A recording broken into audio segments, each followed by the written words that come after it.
Eh bien, écoutez, mesdames, messieurs, nous serons rejoints probablement au fur et à mesure de cette conférence qui a eu quelques rebondissements. Alors déjà, merci à vous d'être là. Cet après-midi, en cette année de la COP 21, il nous est apparu important de ne pas parler que solutions techniques, mais bien de mettre en avant le couple solutions techniques, compétences. Parce que c'est vrai que sans compétences, quelle mise en œuvre peut être faite et surtout quelle mise en œuvre pérenne.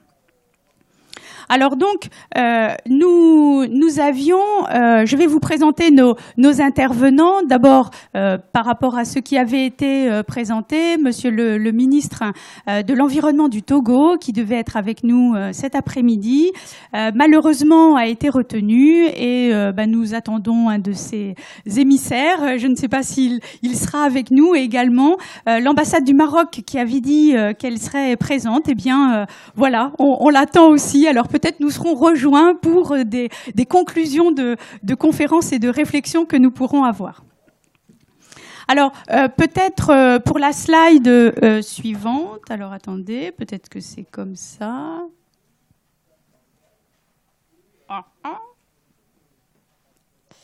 Allô, toc. Oui, non, normalement. Normalement, hein, c'est ça ? Ça a marché, juste j'avais besoin pour présenter un peu les intervenants, mais si ça ne marche pas... Ah, voilà. Alors, donc nos intervenants, donc comme je vous disais, un peu de modification dans le programme. Nous essaierons, normalement, ils devaient prendre la parole en premier. Alors, ils nous ont transmis un petit film qu'ils voulaient vous présenter dans le cadre de la prise de conscience. C'est un groupe d'élèves de l'ENSIAT, qui est une école d'ingénieurs spécialisée dans le domaine de l'environnement et qui voulait intervenir. On voulait un petit peu prendre de la hauteur et donner la parole aux jeunes pour qu'ils puissent nous dire, d'après eux, quelle est leur vision du monde. Est-ce qu'ils sont optimistes? Est-ce qu'ils sont pessimistes? Après les images que nous allons voir, on se dit, est-ce qu'il y a encore des choses à faire? Donc, eh bien, dès qu'ils nous rejoindront, nous leur donnerons la parole. Tout de suite après, j'ai le plaisir d'accueillir le président de l'ENSIAT et donc qui interviendra un peu après, du coup, qui cumule les mandats, puisque Monsieur Aganaï est aussi chargé de mission auprès de l'ONU pour une meilleure gouvernance ou pour optimiser les gouvernances dans un certain nombre de pays africains. Il nous en parlera, et notamment quelle doit être la transférabilité de compétences. Et puis, il nous parlera bien sûr de son école. Nous avons Monsieur Daniel Pierre, nous avons la chance de l'accueillir. Donc Antea est un groupe qu'il nous présentera, bureau d'études internationales qui intervient sur un certain nombre de domaines. Et donc Monsieur Daniel Pierre est le directeur du pôle scientifique et technique. Alors, un qui est dans un train, je vous dis, cette conférence est extraordinaire. C'est la compétence va être dans la salle. Notre secrétaire général, Monsieur Rodolphe Michel, est dans un TGV qui vient de Lyon, qui est bloqué sur la voie. Et voilà. Est-ce qu'il arrivera jusque-là? Enfin, moi-même, Armelle Arnaud, je suis la directrice de CEF International Maroc. C'est un centre de formation professionnelle continue qui est implanté en France et au Maroc et qui déploie des compétences, notamment dans la transition environnementale. Mais j'aurai plutôt comme mission cet après-midi de modérer l'ensemble des interventions. Alors, écoutez, peut-être, ce qu'on va faire, bien qu'il ne soit pas là, c'est passer ce petit film que voulaient nous montrer nos jeunes. Alors, voilà, petit film, s'il vous plaît.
Voilà, donc effectivement, après ces images, quelle solution?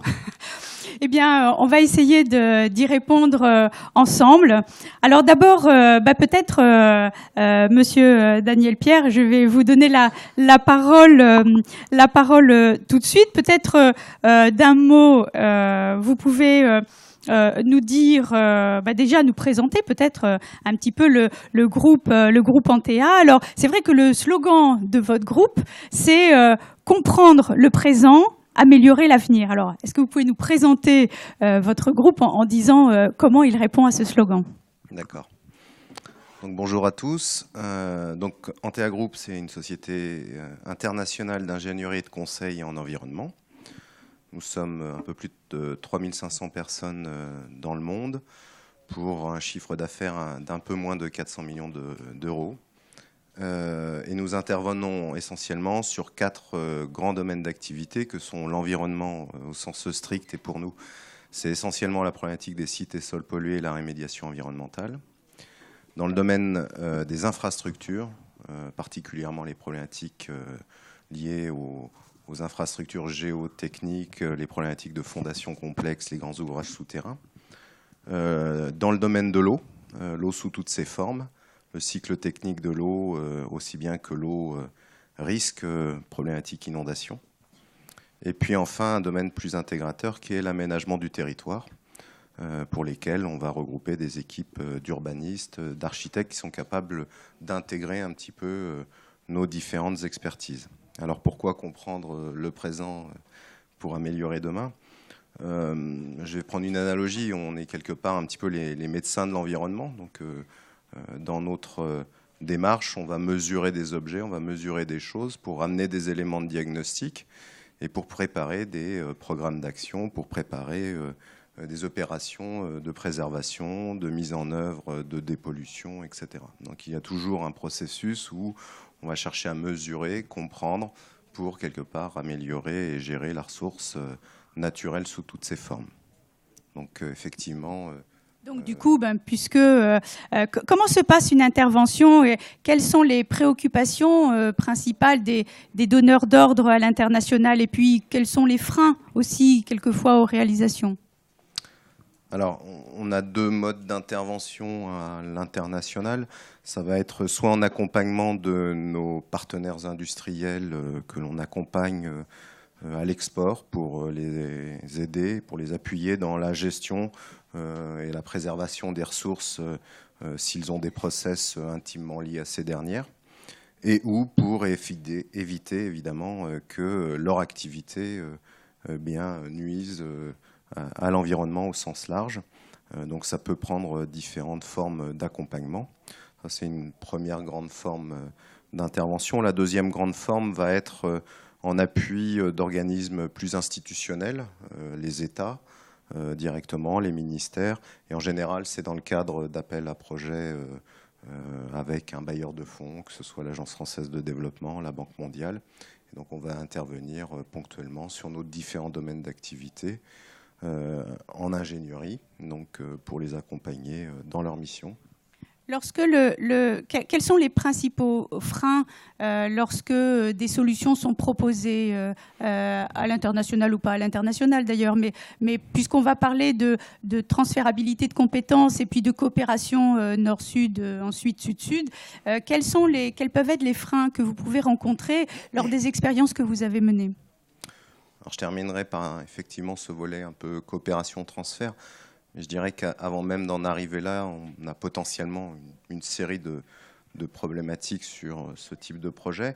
La première des plus grosses problématiques, c'est de garantir qu'on va avoir à un moment donné les moyens de l'action qu'on veut conduire.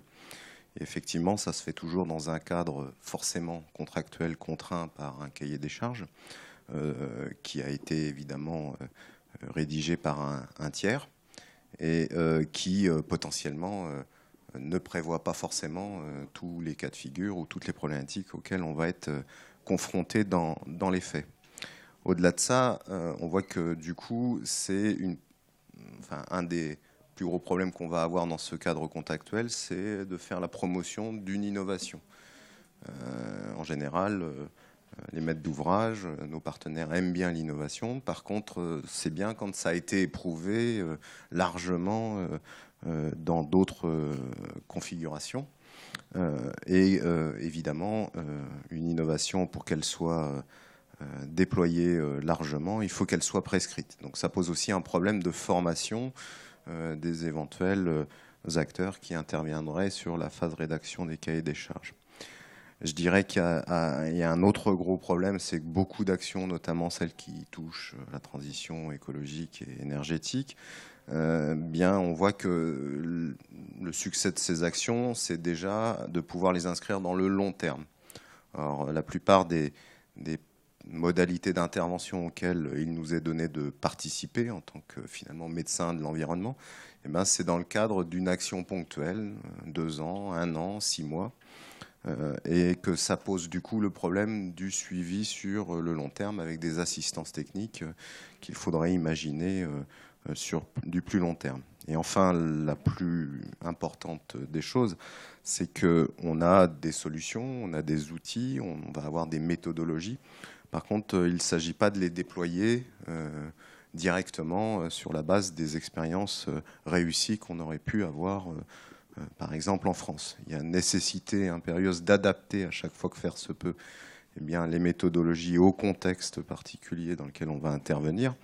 Et ça nécessite, alors j'aime pas trop l'action transfert, puisque transfert c'est dans un sens, c'est véritablement le fait de pouvoir faire avec des partenaires, ça peut être le maître d'ouvrage final, mais c'est aussi et surtout les acteurs locaux présents, ça va être des organismes de recherche potentiellement, ça va être des partenaires économiques, mais qui eux, je dirais, garantiront aussi le fait que les solutions qu'on va déployer vont véritablement être adaptées en phase avec tout un tas d'aspects. Ça part de la perception sociale, ça part aussi de l'acceptabilité de certaines solutions, le fait de pouvoir déployer aussi certaines choses en associant, donc il y a une vertu un peu pédagogique dans les deux sens, pour garantir quelque part le fait que cette solution sera pérenne.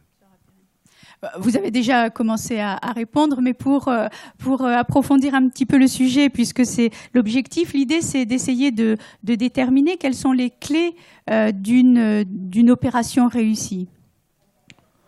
Alors, vu qu'on est une société privée, une opération réussie, c'est déjà une opération pour laquelle on est payé au final.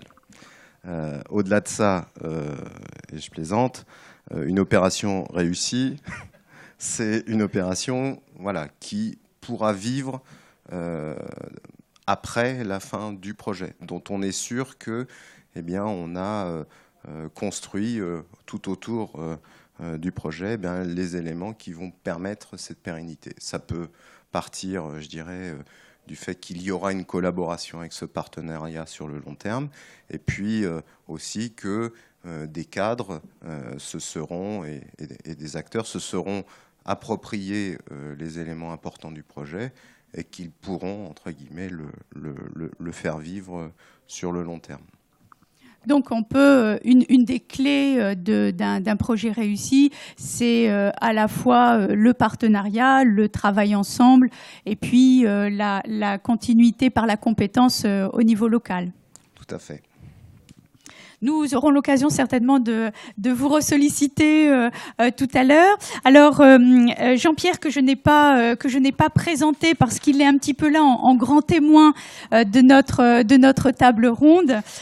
Donc Jean-Pierre Dalpont va pouvoir se présenter. Alors je lui ai demandé de participer avec nous à cette table ronde, à la fois comme sage, à la fois comme intervenant à l'intérieur de la SFGP. Il va nous dire de quoi il s'agit et va nous présenter son association, mais en même temps, il a eu toute une carrière professionnelle d'intervention à l'international et voilà, il va nous témoigner un petit peu justement de ces collaborations et de ces coopérations réussies. Alors, mais peut-être Jean-Pierre, est-ce que vous pouvez nous présenter d'un mot votre association ? Très bien. Merci Armelle. Donc, mon association, la SFGP, Société Française Génie et Procédés. Nous avons un stand qui est près d'Accélérate, donc nous avons pas mal de documentation. Donc, notre procédé qui est notre bulletin annuel. Alors, qui sommes-nous? D'abord, une association de loi 1901 qui a à peu près entre 600 et 800 membres, ça dépend de notre congrès annuel. Statutairement, donc, une association qui a un conseil d'administration de 30 personnes, moitié académique, moitié industrielle, de haut niveau autant que possible. Voilà. Et notre métier, donc notre vocation plutôt, c'est la promotion du génie des procédés, qui est une extension du génie chimique. Alors, génie chimique, chemical engineering, tout le monde connaît. C'est un peu une invention française d'un professeur de Nancy, Jacques Villermoz, qui a donc constaté que les principes du génie chimique pouvaient être appliqués à toutes les industries de procédés, c'est-à-dire de transformation de la matière et de l'énergie par voie chimique, biologique ou physique. Voilà. Que ce soit la chimie traditionnellement, le pétrole, la pharmacie, les cimenteries, etc., etc. Voilà. Alors, vous trouverez tout là-dedans. Simplement, nous avons 17 groupes thématiques. Hein, voilà. Peut-être d'un mot sur votre action à l'international. Déjà, en tant qu'association, je crois que vous avez un certain nombre de partenariats au niveau européen, américain. Alors, je suis basé à la Maison de la Chimie, d'ailleurs. Vous êtes bien invité, si vous voulez passer. Rue Saint-Dominique, hein. On ne peut pas être plus central que ça. C'est une première chose. Alors, à l'international, nous sommes affiliés à la Fédération européenne du génie chimique, le FCE, 27 pays, 100 000 membres, et à sa petite sœur qui est l'ESBES, qui est l'Affaire européenne de biotechnologie, donc qui est dans son sillage. Alors, mon association partage le secrétariat général avec les Anglais donc de l'AICHEMI et avec les Allemands de la DCHEMA, ou DCHEMA, voilà. Donc, et puis nous sommes affiliés, bien sûr, travaillons beaucoup avec les États-Unis, avec l'American Institute of Chemical Engineers, qui eux ont 50 000 personnes, bien entendu, à l'échelle américaine. Donc nous sommes, je dirais, très internationaux. Alors, j'ai le plaisir de dire qu'on est sorti donc du congrès de Nice il y a 15 jours. On a eu 2000 personnes et 67 pays, très exactement. Qui s'est très bien passé, dont le slogan, le motto, c'était une usine, une industrie durable en Europe. Voilà. Et soit dit en passant, d'ailleurs, on a échappé aux inondations en 2 jours près, ce qui n'est pas le moins des choses. Voilà. Donc voilà un petit peu pour silhouetter la SGP, encore une fois, passer sur le stand, où on essaiera de vous accueillir le mieux possible. Alors effectivement, la SFGP a tout un tas de thématiques, 17 thématiques, dans laquelle l'innovation prend une grande place. D'une part l'innovation et aussi la coopération, pour qu'il puisse y avoir des solutions, notamment dans le cadre d'échanges nord-sud, mais également d'identification de modèles sud-sud. Et si vous voulez nous en dire un mot, mais aussi surtout votre témoignage personnel. Voilà, vous avez une carrière dont vous allez nous dire 2 mots et j'aurais bien aimé que vous nous disiez un petit peu pour vous quelles sont les clés d'une coopération réussie. Alors peut-être 2 mots sur votre parcours et ensuite les clés d'une coopération réussie. Alors mon parcours, je vais faire simple parce que sinon il va falloir amener des croissants et du café. Bon, je suis un ingénieur chimiste. J'ai fait 7 ans de recherche, j'ai fait 10 ans d'usine. Puis alors après, ça s'est agité. Puis j'étais, pour simplifier, au groupe Rhône-Poulenc, qui dans les années 80, donc voyant qu'il était franco-français, a voulu donc se mondialiser, comme je dis. Voilà. Ce qui m'a valu de passer 6 ans aux États-Unis comme directeur technique, directeur industriel. Revenu en France, j'étais aussi directeur mondial des biotechnologies et des tensioactifs. Et puis j'ai récidivé en finissant en Asie-Pacifique, 6 ans, avec 5 ans sur place basé à Singapour, donc pour développer Rhône-Poulenc dans cette partie du monde. Voilà. Donc, si vous voulez, j'étais expat. Et aux États-Unis, j'étais expat dans l'expatriation, puisque quand on a acheté Union Carbide après Bhopal, on m'a mis dans l'Amérique profonde, qui n'est pas forcément New York ou San Francisco. L'Amérique profonde, et quand je dis profonde, elle est profonde. Voilà. Alors pour vous peut-être, puisque voilà, donc en coopération, vous savez de quoi vous parlez. Donc quelles sont d'après vous les clés d'une coopération réussie? Voilà. Alors, quand on se mondialise, bien entendu, on se mondialise au début, on commence par faire du business, hein, par vendre, hein, qu'on peut appeler dans le métier le négoce. Et puis, quand on veut construire sur place ou acheter des sociétés, il faut être sur place. Ça, c'est la première chose. Au début, j'y allais une semaine, je parle des États-Unis, une semaine toutes les 6 semaines. Bon, mais à un moment, il faut être sur place pour être crédible. Alors, vous me posez la question comment ça marche. Il faut donc être sur place. Il faut connaître les gens, les habitudes. Aux États-Unis, contrairement, c'est pas le. Beaucoup de gens croient que c'est le Far West, c'est pas le Far West du tout. Les Américains sont firmement très très conservateurs. Il faut connaître les gens, établir des ponts entre les pays, et, mettons la France, puis dans le cas présent, et établir des relations professionnelles. Le plus important, je dirais, c'est montrer aux gens qu'on n'est pas là. Même quand on achète des sociétés, on a commencé par 50 millions de dollars, puis 500, puis 2 milliards, puis 10, etc. Montrer qu'on n'est pas là seulement pour acheter, comme on achète un paquet de carottes, mais qu'on est là pour amener de la valeur ajoutée. Et les termes qu'utilisent les jeunes aujourd'hui, pour du win-win. Voilà. Donc ça, c'est très important. Le respect des gens, c'est extrêmement important aussi. Et qu'on n'est pas, je dirais, qu'on est là pour faire du business ensemble, du gagnant-gagnant. Voilà, c'est ça qui a très bien marché. Et surtout en Asie-Pacifique après, particulièrement où j'étais la moitié du temps en Chine.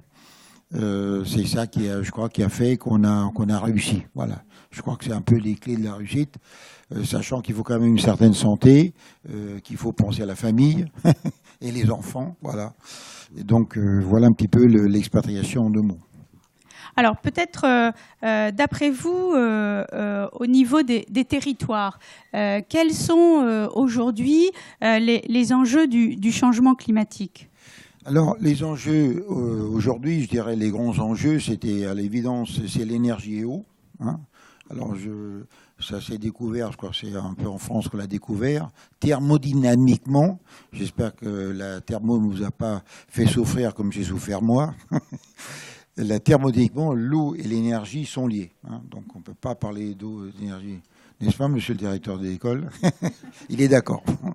Donc on ne peut pas séparer l'eau et l'énergie. Donc ça, c'est un couple bien sûr important. Je ne parle pas bien sûr de la nourriture, c'est évident, puisque il y a 1 milliard sur Terre qui est mal nourri. Je ne parle pas de la santé non plus. Je dirais dans le sujet qui nous occupe, c'est la pollution.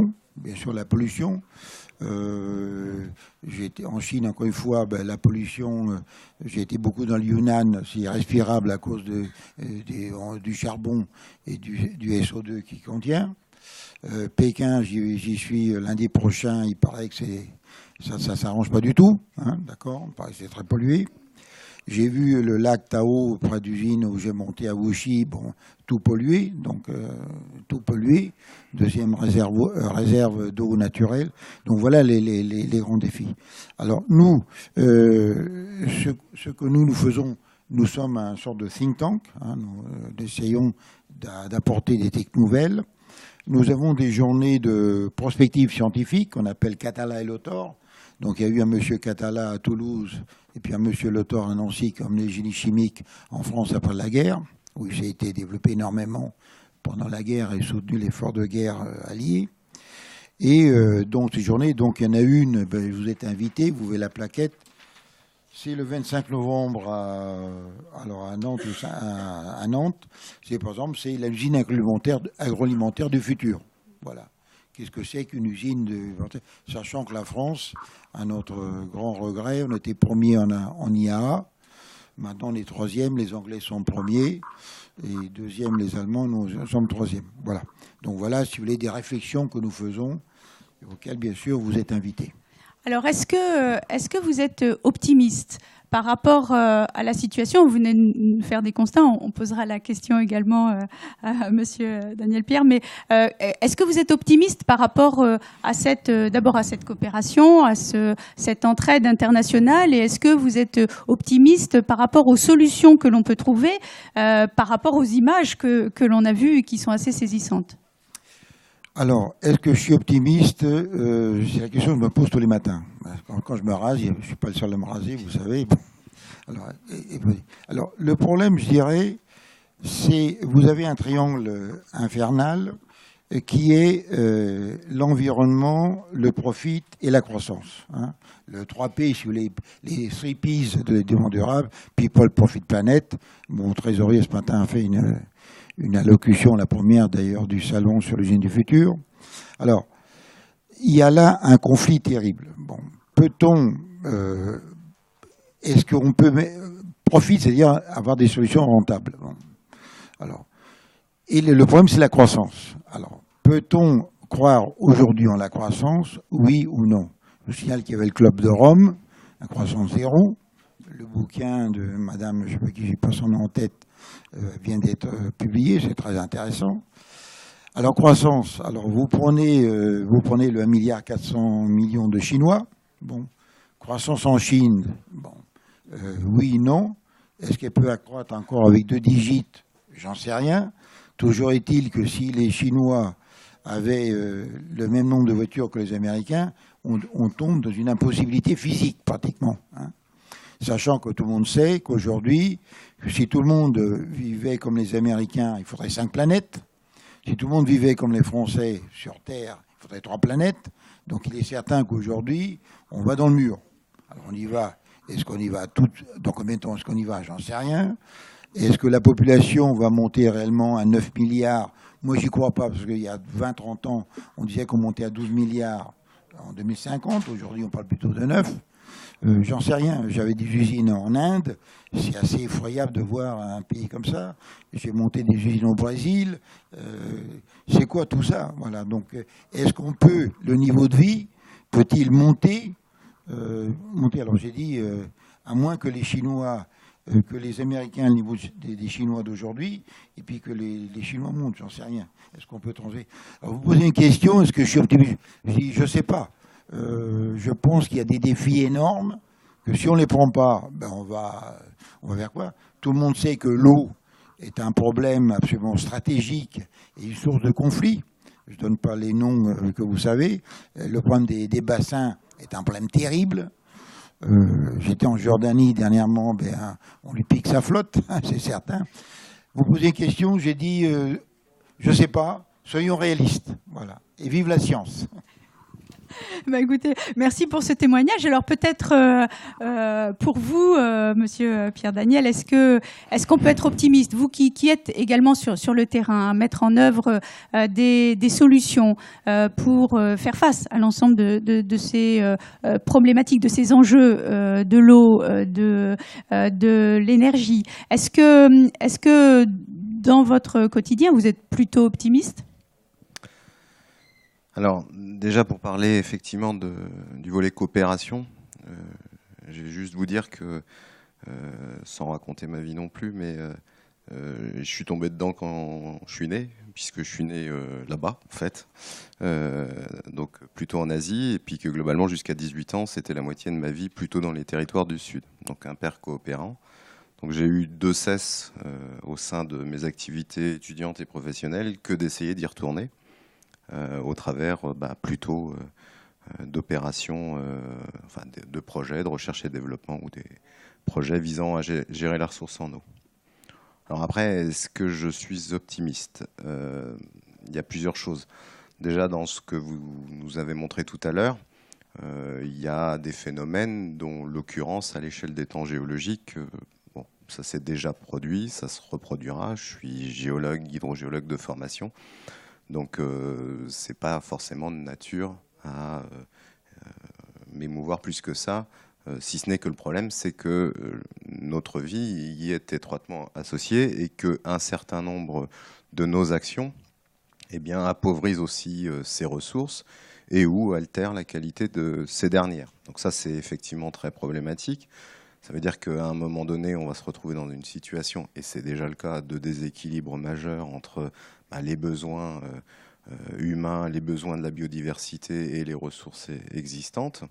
Et finalement, dans un contexte de changement global, où la force motrice démographique augmente fortement dans certains territoires, associés au changement climatique et puis aux événements climatiques aussi, dont certaines occurrences peuvent effectivement nous interpeller quelque peu, eh bien effectivement tout ça pose problème. Alors, les points positifs, c'est qu'il y a des modèles de gestion, il y a des outils qui existent. La prise en compte, par exemple, de la dimension naturelle de l'objet qu'on veut chercher à gérer. On parle souvent de l'école française de gestion de l'eau, c'est-à-dire chercher à gérer la ressource à l'échelle d'une rivière, d'un bassin versant. Eh bien, c'est des choses qu'on retrouve maintenant largement supportées par les bailleurs de fonds, mais par les États membres. On a participé en tant qu'Antea et en tant que GOI de la structure que j'avais fondée en 98 et qui a rejoint Antea Group, on a participé à des opérations visant par exemple l'observatoire, la mise en œuvre d'un observatoire sur le bassin du Niger, c'est-à-dire qu'à l'échelle des 9 pays africains qui alimentent le bassin versant du fleuve Niger, on va essayer à mettre en œuvre des outils pour arbitrer les partages de ressources, c'est-à-dire qu'il ne s'agit plus de mettre un barrage n'importe où, retenir l'eau sur son territoire. Alors évidemment, une fois que j'ai dit ça, les choses politiquement sont beaucoup plus compliquées, on le sait, mais ça veut dire qu'on va avoir des éléments pour quand même arbitrer, étayer des choix. À chaque fois, on va faire un choix certes politique, mais avec des arguments techniques derrière.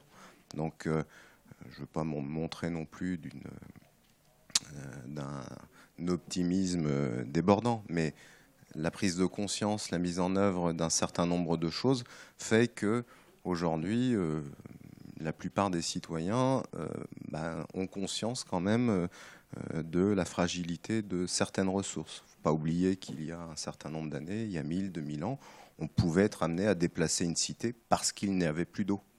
Aujourd'hui, on veut véritablement maintenir un niveau d'approvisionnement où que l'on soit. C'est peut-être aussi la fin de ceci. Enfin, voilà. On ne peut plus maintenir tout et n'importe quoi à certains endroits. Je dirais qu'il faut toujours essayer d'avoir une vision globale du problème. Parfois, il faut séparer le temps de l'urgence du temps de la gestion.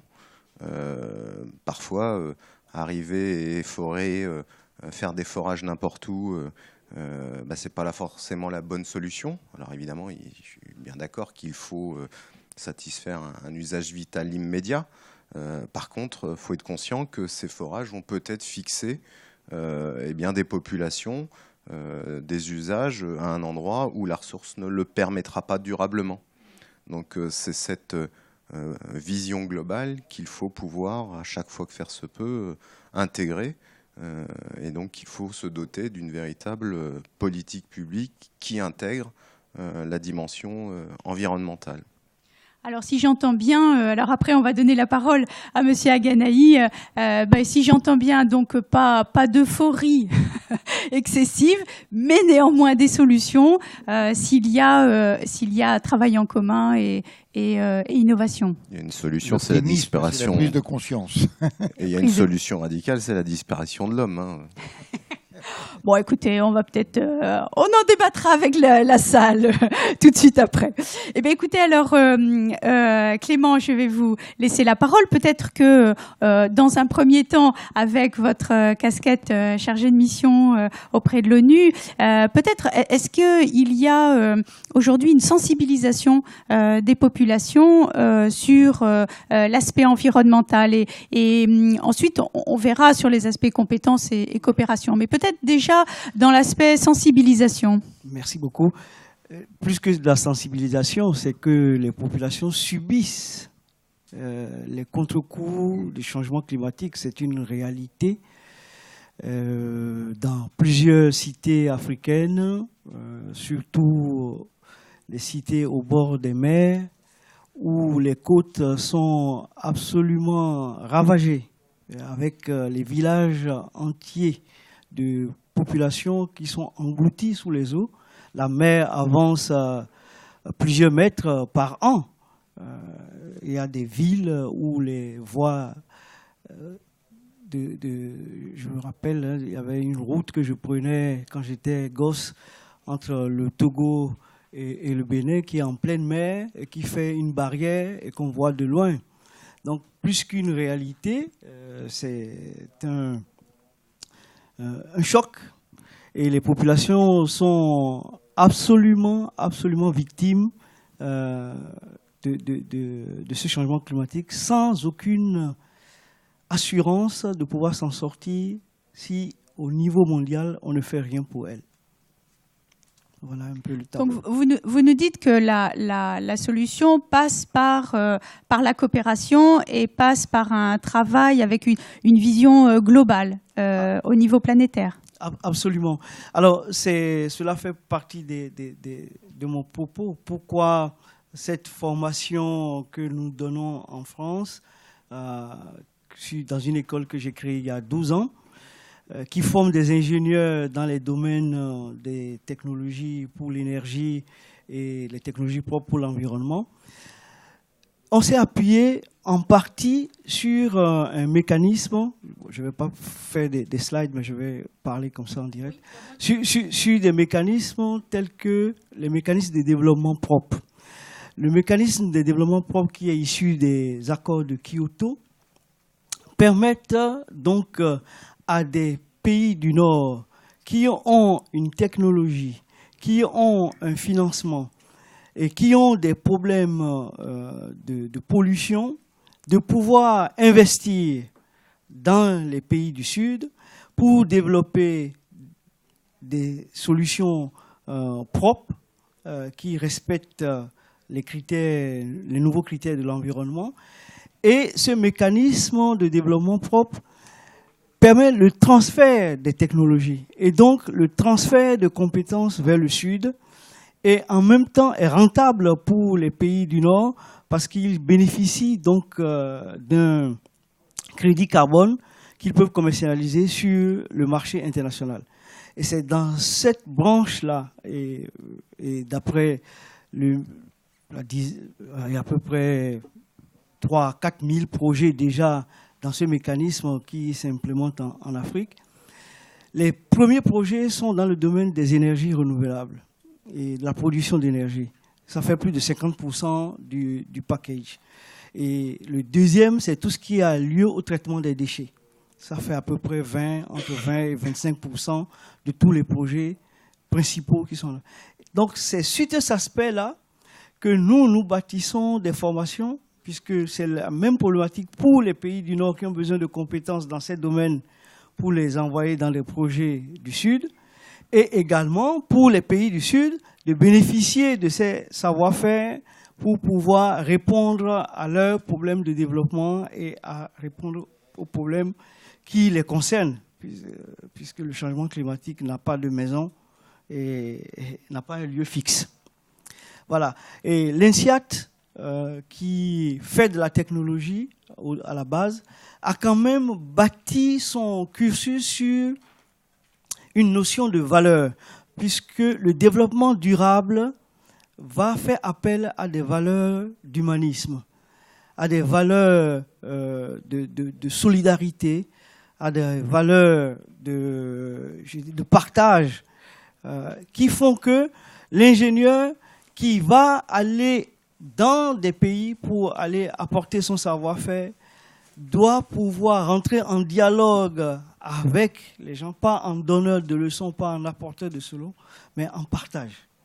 Et c'est ça qui fait toute la spécificité de notre école. Nous avons eu à former beaucoup d'élèves venant de différents pays, du Togo, du Bénin, du Maroc, qui sont retournés, certains dans leur pays, beaucoup sont restés, parce que le besoin aussi est criant ici en termes de compétences. On le regrette, mais ceux qui sont retournés apportent leur contribution et dans le partage sur la base des mécanismes de développement propre liés au protocole de Kyoto. Voilà, en quelques mots. Donc effectivement, une école d'ingénieurs implantée donc ici en France pour permettre plus largement la création de modèles du Sud à partir de technologies du Nord. Alors, est-ce que vous avez l'intention de vous implanter dans d'autres pays que la France, notamment en coopération, et est-ce que vous auriez quelle est pour vous là, comme je te posais la question tout à l'heure, est-ce que vous avez, vous aussi, par rapport à l'expérience de vos stagiaires, une notion de quelles sont les clés d'une intervention, d'une coopération réussie? Oui, bien entendu, nous avons l'intention d'essaimer avec, je dirais, beaucoup d'humilité. Il ne s'agit pas d'aller transférer de bout en bout des technologies et des savoir-faire de l'Occident en Afrique. Il y a aussi des solutions endogènes, des approches endogènes qu'il faut prendre en compte qui ne sont pas faisables ici. Donc notre idée, c'est de partir progressivement vers l'Afrique. C'est vrai que nous n'avons pas d'antenne spécifique. Nous avons des classes préparatoires dans 2 pays d'Afrique pour l'instant, pour avoir quelques étudiants bien formés qui souhaiteraient poursuivre en France. Mais l'idée, c'est d'aller en se servant des premiers initiés, si je peux utiliser ce terme. Et les premiers initiés, pour nous, ça commence par peut-être le Maroc, qui a une très bonne base scientifique. Le Maroc a cette compétence-là dans son cursus universitaire. Et vous savez, des points d'ancrage. Et aussi la politique aujourd'hui utilisée par le Maroc, qui est le point avancé de l'Europe, sur l'Afrique, qui est d'essaimer avec les savoirs et savoir-faire hérités de par la coopération avec l'Europe. Et nous pensons qu'à partir de là, ce sera le talon d'Achille pour y aller progressivement vers l'Afrique, accompagné par les autorités politiques, vu qu'il y a une coopération sud-sud qui se fait aussi agréablement avec le Maroc en ce moment. Voilà. Oui, c'est vrai. Grosse coopération du Maroc avec l'ensemble des pays francophones, notamment. Est-ce que vous avez dans cette approche avec vos étudiants, leur réalité sur le terrain, et les remontées qu'ils vous font, c'est quelles sont les compétences les plus demandées, en dehors peut-être de la compétence technique? Quelles peuvent être les compétences les plus demandées, notamment pour une coopération réussie? Est-ce qu'on peut parler de compétences? Je dirais, quel est le savoir-être qu'il faut avoir pour en fait rendre bénéfique une coopération? C'est ce que je disais, d'abord une approche humble. On n'est pas en donneur de leçons ou en apporteur de solutions toutes faites, parce que ça vient du Nord. Il y a des pratiques endogènes qui répondent à la problématique et qui ne sont pas prises en charge, malheureusement, des fois par les autorités de ces pays. Quelles compétences? Les compétences techniques, bon, elles sont un peu standardisées vu que l'approche des choses se fait sur des bases scientifiques rigoureuses et qu'il faut calculer. Mais donc, moi, je fais toujours la promotion des valeurs, des valeurs humaines, des valeurs de partage, de solidarité, qui doivent accompagner l'attitude des jeunes pour pouvoir ensuite partager avec les autres, échanger avec les autres et apporter une contribution à résoudre les problèmes. Les populations qui subissent les effets du changement climatique, je regardais ce que je disais tantôt, le désastre qui a eu lieu à Nice, où le lendemain, tous les assureurs sont intervenus pour apporter les solutions aux familles en deuil. Il n'y a pas de ça chez nous. Il n'y a pas d'assurance. Vous perdez, vous perdez. Et donc, vous ne savez pas à qui vous adresser d'ailleurs pour réclamer quoi que ce soit. Donc, on subit. Et pour cela, donc, il faut pas venir demain leur annoncer la grande nouvelle avec des solutions toutes faites qui vont peut-être contribuer à encore endommager l'environnement. Je cite je vois un exemple du Togo, pour ne pas le citer, où pour le développement économique, des groupes français ont développé à outrance le port du Togo, parce que c'est un port en eau profonde, qui fait que actuellement des dizaines, je dirais même, voire des centaines de bateaux stationnent en mer sur une côte de 50 km, ce qui fait que le niveau d'eau de la mer augmente, et ça détruit beaucoup plus les côtes.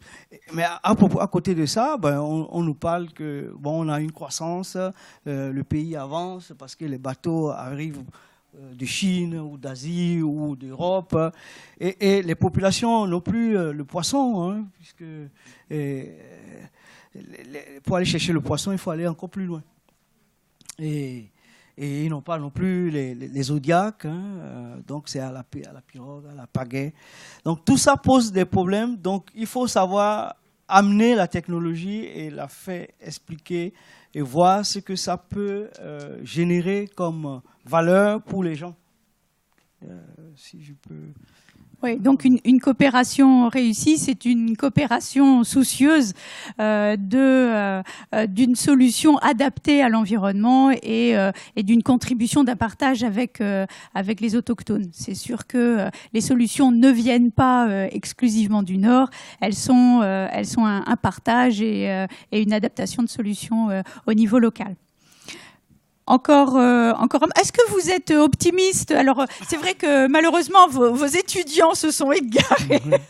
Je ne sais pas, malheureusement. J'espère qu'ils ne sont pas à une autre conférence. En tout cas, lorsque nous avions préparé cette intervention, je leur avais posé la question, est-ce qu'ils étaient optimistes et comment ils voyaient les choses. Ils étaient enthousiastes sur le fait de leur apprentissage ici en France et ils envisageaient de résoudre un certain nombre de problèmes, en tout cas de trouver un certain nombre de solutions, et ils étaient très optimistes. Alors bon, c'était intéressant d'avoir ce témoignage des jeunes de votre école, puis d'une autre école également, qui faisait que les jeunes, ne sont pas pessimistes, ils remontent peut-être un peu d'inconscience, en tout cas beaucoup d'énergie, ils se remontent les manches et ils se disent que leurs aînés ont des solutions à leur faire partager.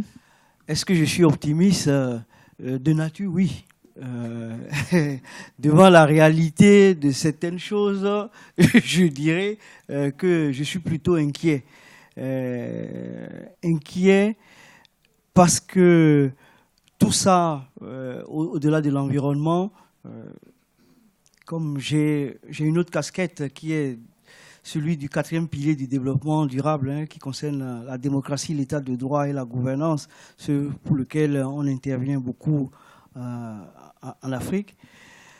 Le cadre qui permet aux gens d'être dans un état de droit, qui signifie qu'on vous protège, qu'on vous donne vos droits, mais aussi que vous avez des devoirs, ce cadre-là n'existe pas forcément dans tous les pays du Sud. Et nous arrivons à des situations où, sous prétexte d'un développement économique, vous pouvez avoir des pouvoirs politiques qui vont prendre des décisions qui détruisent l'environnement des populations. Et ils n'ont aucun droit de pouvoir les assigner devant une juridiction et autres. Et donc, est-ce que je suis optimiste? Non, je suis plutôt inquiet. Mais je suis de nature optimiste. Eh bien, écoutez, on va peut-être demander à la salle quel est son avis, et puis peut-être il y aura des questions pour nos intervenants. Déjà, merci beaucoup à vous trois. On vous donnera juste un petit mot de clôture, mais peut-être on va donner la parole à l'assistance s'il y a des questions, des remarques ou quelques contributions complémentaires à cette intervention. Alors, qui se lance? C'est toujours la première question la plus dure. Monsieur, merci.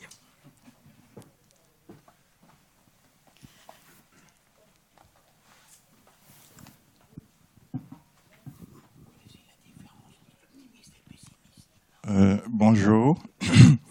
Je m'appelle Ruben Yebgaot. J'ai été invité par M. Clément Aganaï, que je connais. Alors, il ne vous a pas dit une chose. C'est qu'en dehors de son travail d'expert et tout le reste, c'est un grand mécène pour l'environnement. Pourquoi? Parce qu'il finance depuis 7 ou 8 ans maintenant des projets environnementaux à Bamako, à Abidjan, à Lomé et tout, qui sont très simples. C'est-à-dire avec les bactéries qu'on conditionne, on fait le traitement des latrines et quand toute la chaîne est bien faite, mais on obtient de l'engrais bio. Donc il finance ce projet, je ne vous l'ai pas dit. J'ai animé certains de ces projets, à Bamako et Abidjan notamment. Alors, je voudrais apporter un témoignage concernant la violence économique qui est exercée sur l'environnement, parce que j'ai animé pendant 2 ans, pour le compte d'un fonds d'investissement, l'extraction de l'or au Mali, dans la zone de Caille. Alors, à côté des multinationales comme Randgold, Endeavour, et ainsi de suite. Alors, pour les territoires, puisque c'est le thème de cette conférence. Alors, première remarque, il y a une prédation des terres par ces multinationales. Randgold, Endeavour, qui ont tout pris. Les populations qui vivent là sont là-bas temporairement. Je dis bien temporairement. Le jour où on veut creuser un second puits, qu'est-ce qu'on fait? On déplace les populations. Je vous parle d'une expérience concrète à Kenyeba. Vous allez à Kenyeba, 420 km de Bamako. J'avais ma base là-bas avec mes équipes. Donc là, on déplace les populations, on leur construit, disons, des huttes en tôle. Et voilà comment ça se passe.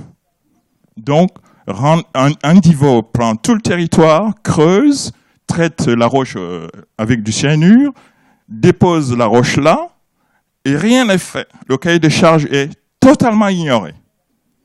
Vous allez 30 km plus loin, vous arrivez à Solo. Vous allez trouver qui? Randgold. Regardez son cours de bourse.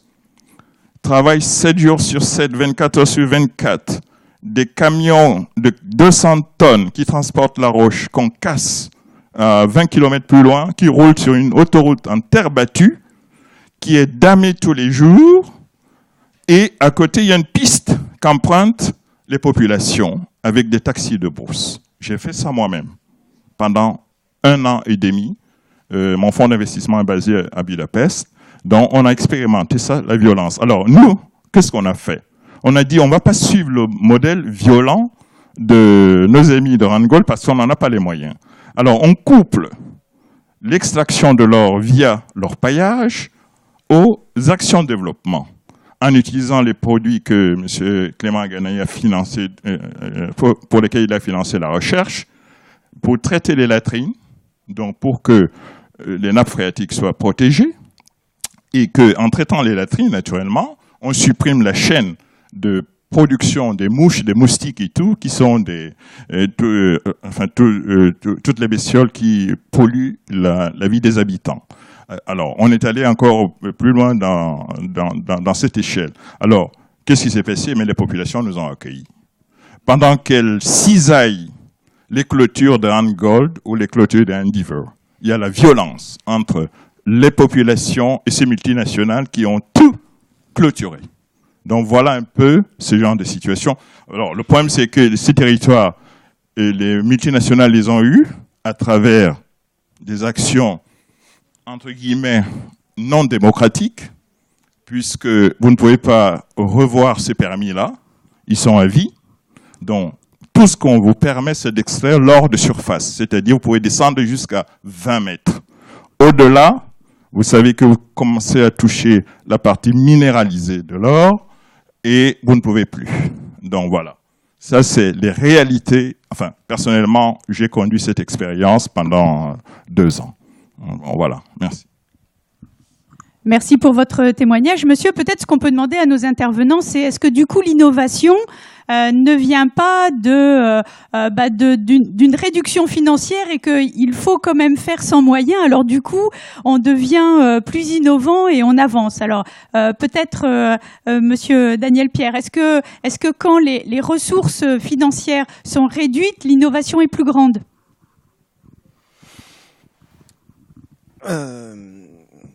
Posé comme ça, faut que je réfléchisse un peu. Mais effectivement, je veux dire, j'ai l'habitude de dire, un peu pour plaisanter, que c'est au pied du mur qu'on invente l'échelle. Donc, à un moment donné, c'est dans les situations effectivement de crise, avec prise large de conscience, qu'on est amené à proposer et à amener des éléments nouveaux. Ce que je pense être la clé du succès, malheureusement, c'est sur du très long terme, et qui a été globalement dit et redit par les uns et par les autres, c'est qu'à un moment donné, il faut du maillage, de l'échange, de la coopération. Tout à l'heure, j'ai dit, j'aime pas l'action de transfert, enfin le mot transfert. C'est-à-dire, plus on aura, et malheureusement, je trouve que les moyens mis en œuvre sur ces actions-là, qui permettent le maillage, qui permettent d'imaginer des étudiants du Sud faire tout ou partie de leur cursus avec des laboratoires ou des écoles d'ingénieurs du Nord, et qui permettent à des étudiants du Nord, entre guillemets, d'aller éventuellement s'exercer, tester un certain nombre d'éléments de leur futur métier dans le Sud. Tout ça, ça crée des choses solides qui permettront d'imaginer, à un moment donné, éviter la violence environnementale que je connais, monsieur. Tout ce que vous avez dit, je vois la rue, enfin, je vois la piste en latérite, je vois très bien de quoi on parle. À un moment donné, on a imaginé que le développement du secteur minier était de nature à forcément améliorer le niveau, enfin, était de nature à lutter activement contre la pauvreté.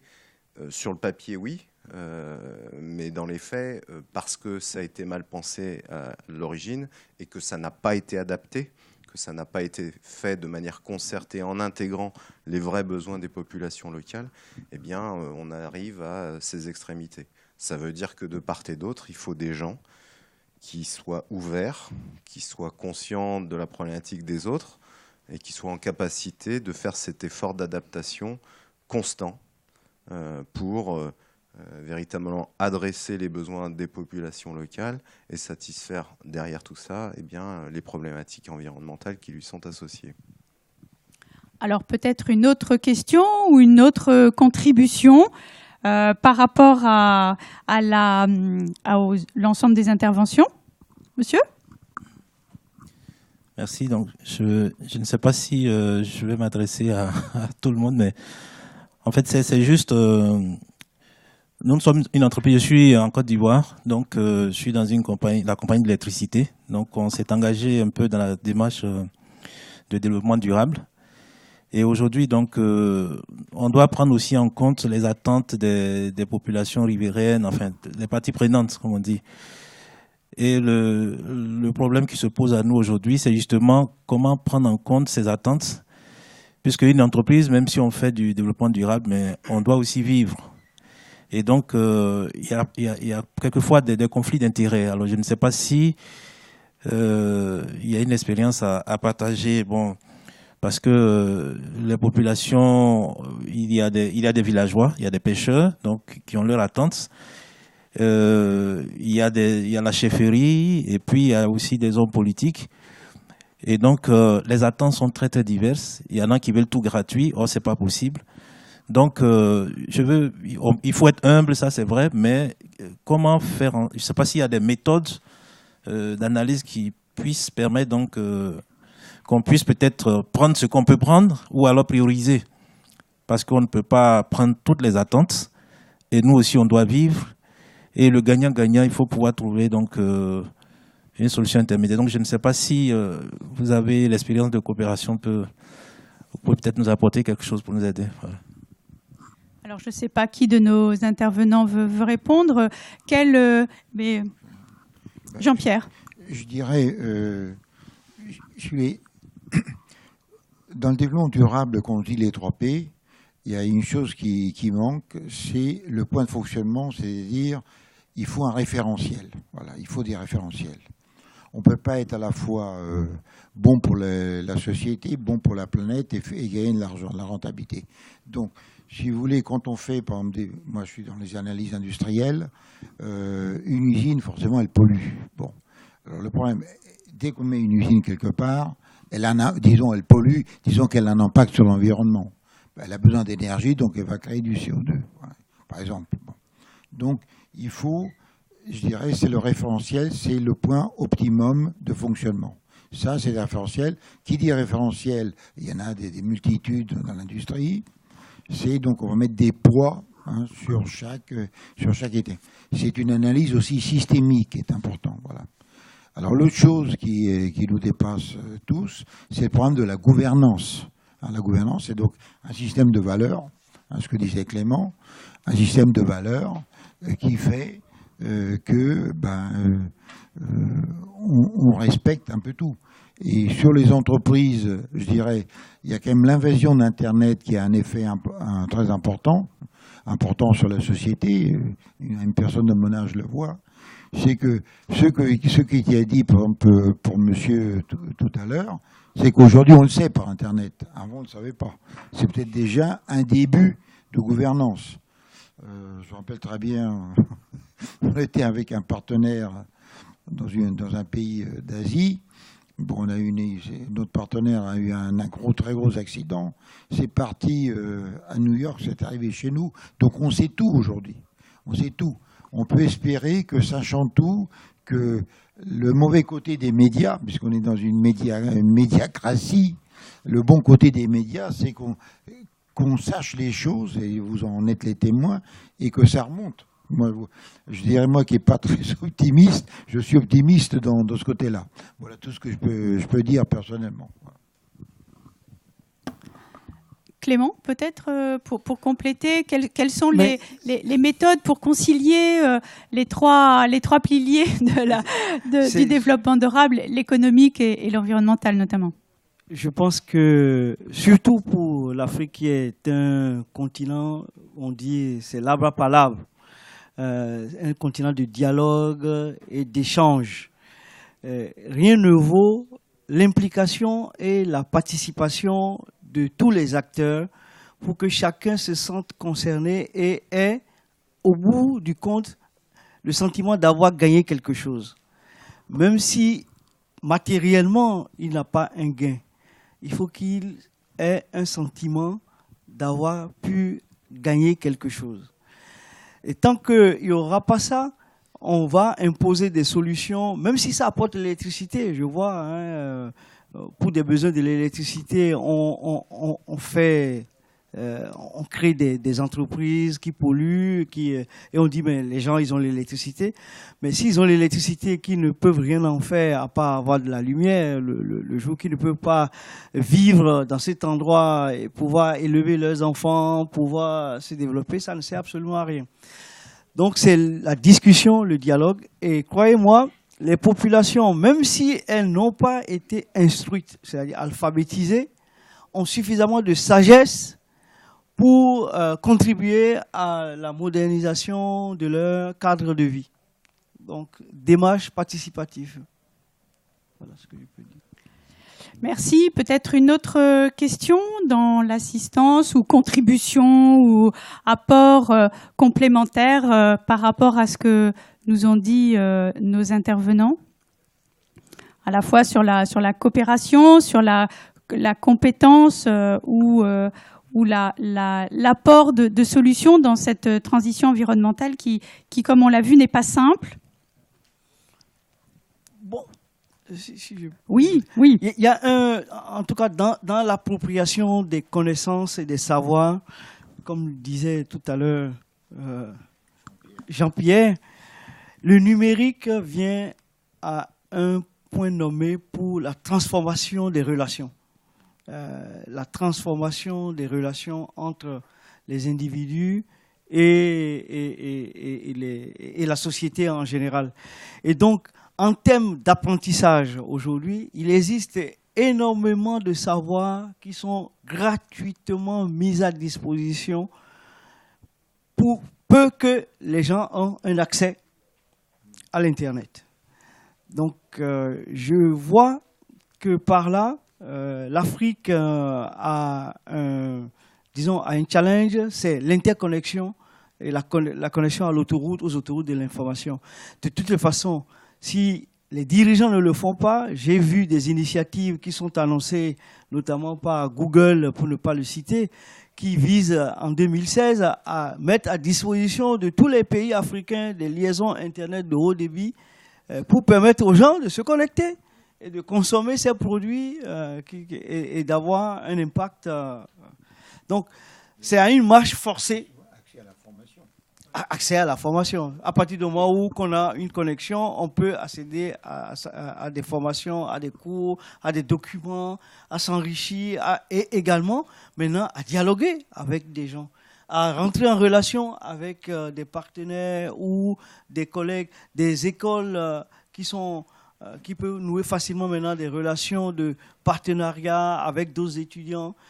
Je vois l'Institut de l'énergie et de l'eau, qui est basé au Burkina, qui est une école qui a un diplôme d'ingénieur certifié par la commission d'éthique d'ingénieurs en France, et qui a des étudiants qui y travaillent, qui échangent avec le monde, dont 2 étudiants d'ailleurs ont gagné un prix mondial pour avoir inventé des concepts de lutte contre le palu à partir de savon fabriqué localement.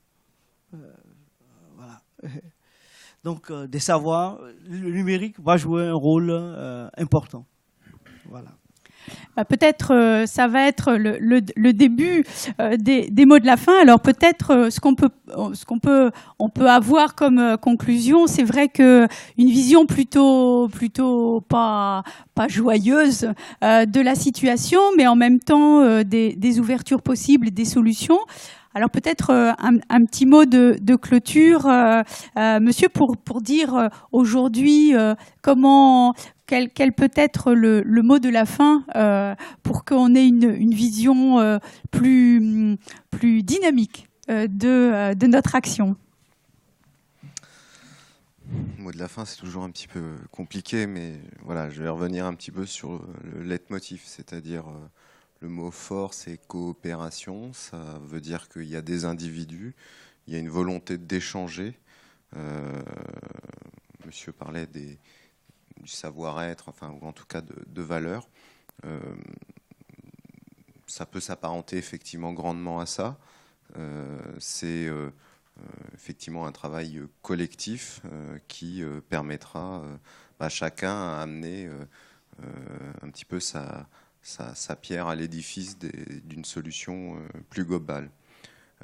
Des principes de gouvernance partagée, je m'inspire, alors moi je suis plutôt de l'école française de gestion de l'eau, donc en France on va avoir des commissions locales de l'eau.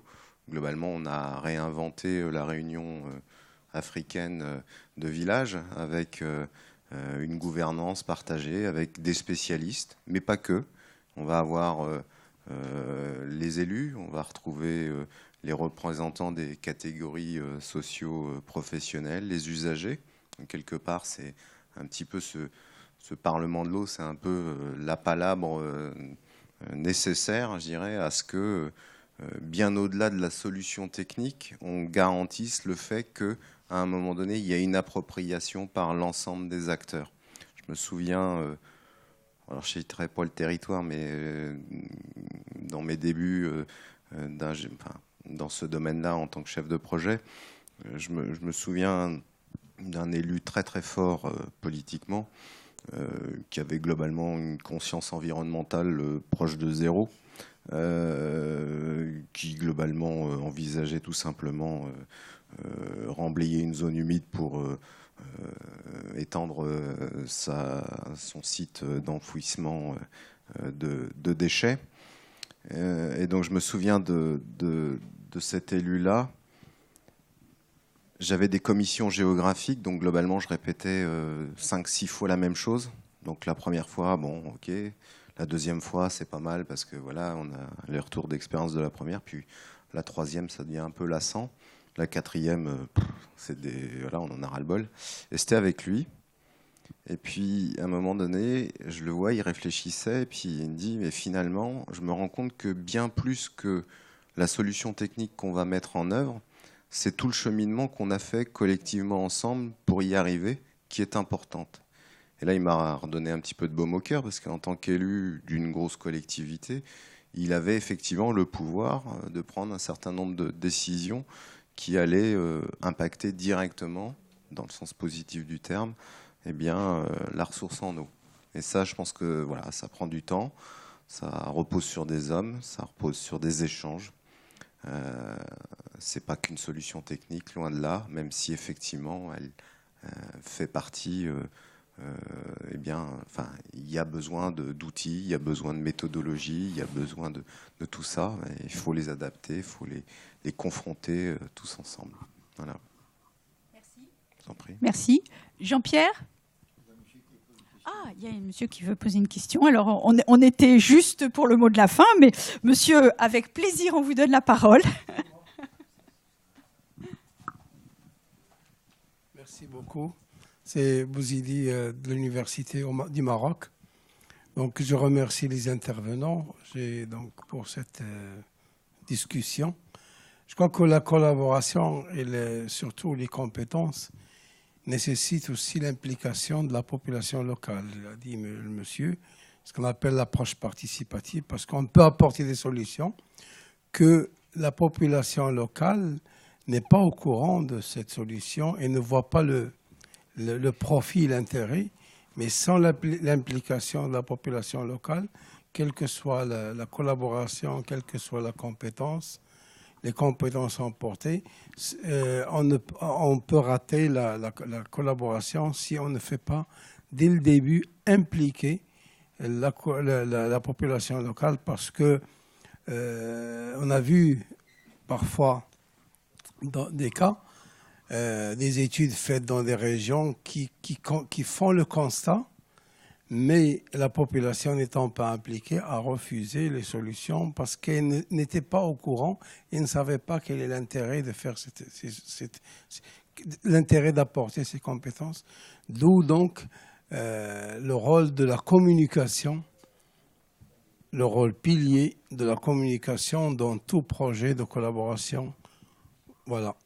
Merci. Bien, merci monsieur pour ce témoignage, parce que c'est vrai que ça va tout de suite après l'intervention de notre intervenant. Alors peut-être Jean-Pierre. Ce que dit monsieur, ça se relie aujourd'hui à un terme que j'aime beaucoup aujourd'hui, qui me semble extrêmement porteur, c'est l'intelligence collective. Intelligence collective, c'est-à-dire finalement, c'est un terme anglais, c'est le bottom-up, quoi. Voilà. Donc, voilà. Ça, il me semble que on tourne tout autour de ça. Clément l'a dit aussi, c'est que chacun a droit à la parole, chacun peut amener sa petite pierre. Voilà. Tout le monde n'est pas docteur en sciences physiques ou en mathématiques. Voilà. Donc, c'est ce qu'a dit. Comment ? Heureusement, parce que c'est une catastrophe, quoi. Comme les gens, heureusement qu'il n'y a pas dit Napoléon en France en ce moment, parce que ça, vraiment, c'est terrible.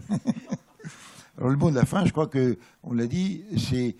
Dont tout ce qu'on a dit, c'est que l'homme est au centre du système. Voilà, je crois que c'est ça, finalement, une vérité première. Voilà, où on respecte l'homme, on ne le respecte pas. Si on ne le respecte pas, où va-t-on ?